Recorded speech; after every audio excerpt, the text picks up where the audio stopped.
mau bertanya, teman saya menikah karena kecelakaan dan sudah melahirkan 1 orang anak perempuan dan sekarang sedang proses cerai. Pertanyaannya, pihak perempuan tidak mau lagi diajak berjima dengan suami, dosakah? Yang kedua, apakah benar nantinya sang anak ada kemungkinan dinodai sebagai akibat dosa orang tuanya? Maksudnya anaknya juga akan mengalami hal sama. Nikah karena kecelakaan, terus sekarang sudah punya anak. Pertanyaannya adalah, anak itu kira-kira hasil kecelakaan itu atau bukan? Karena ada yang nikah kecelakaannya artinya karena sudah pernah berzina, terus calon perempuannya minta tanggung jawab, akhirnya mereka nikah tapi sudah pernah berzina sebelumnya. Kalau anaknya itu waktu itu dia belum hamil, maka sah anaknya itu bisa berwaris dengan ayahnya. Tapi kalau kecelakaannya menyebabkan dia hamil sehingga harus dinikahi, padahal mazhab jumhur ulama itu kan tidak sah pernikahan wanita hamil, maka nikahnya tetap gak sah. Dia harus mengulang nikah setelah anaknya lahir, baru dia harus mengulang lagi pernikahannya.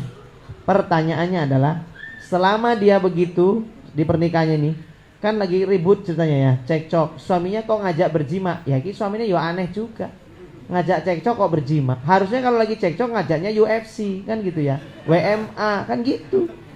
Kok ini ngajaknya berjima, smackdownan. Bagaimana Pak Ustadz? Ya pasti yang perempuannya nggak feel lah, wong baru aja dicaci maki, baru beranteman kok tahu-tahu diajak berjima.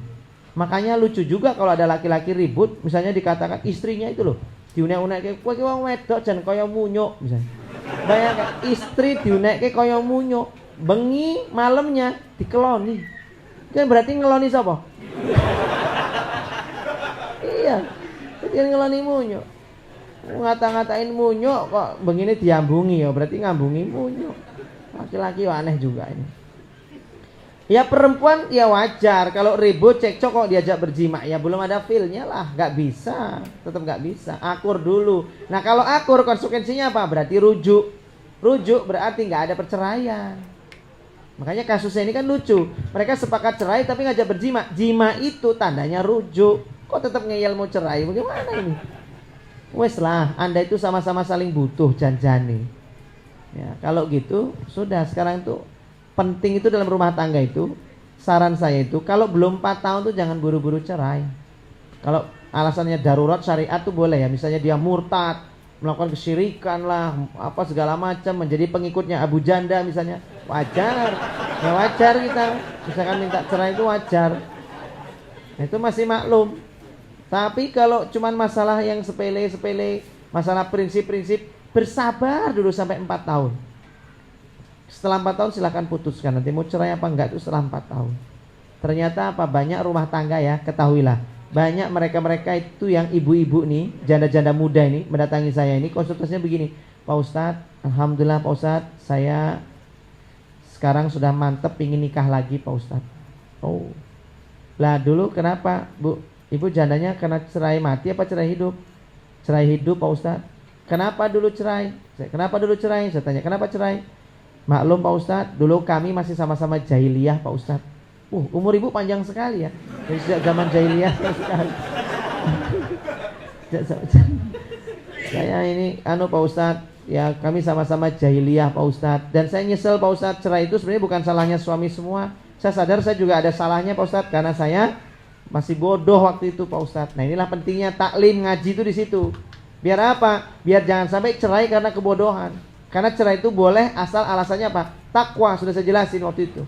Cerai harus karena takwa, bukan karena kebodohan. Ya sudahlah Bu, nah dia nikah, minta ditaruhkan, nikah lagi. Seperti ini kasus ini, kayak perempuan ini. Kenapa? Jangan buru-buru. Kenapa? Kalau dia mau sabar dulu, belum 4 tahun ini jangan cerai dulu. Bertahanlah, bersabar 4 tahun, terus rajin taklim, rajin ngaji. Nanti akan tahu siapa yang salah, siapa yang benar. Ternyata yang laki-laki ngerasa benar karena dia rajin ngaji taklim, sadar dia, ternyata saya ada salahnya juga, gitu. Perempuannya juga begitu. Saya ngomong begini karena saya ngalamin. Makanya jangan sampai teman-teman ngalamin. Bertahanlah di 4 tahun.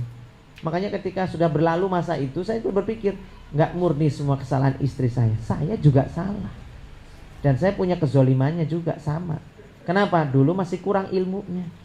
Dulu jarang ada kuliah pranikah, jarang. Adanya motivasi nikah, tapi kuliah-kuliahnya jarang. Datang langsung suruh nikah, mulai stres kan gitu.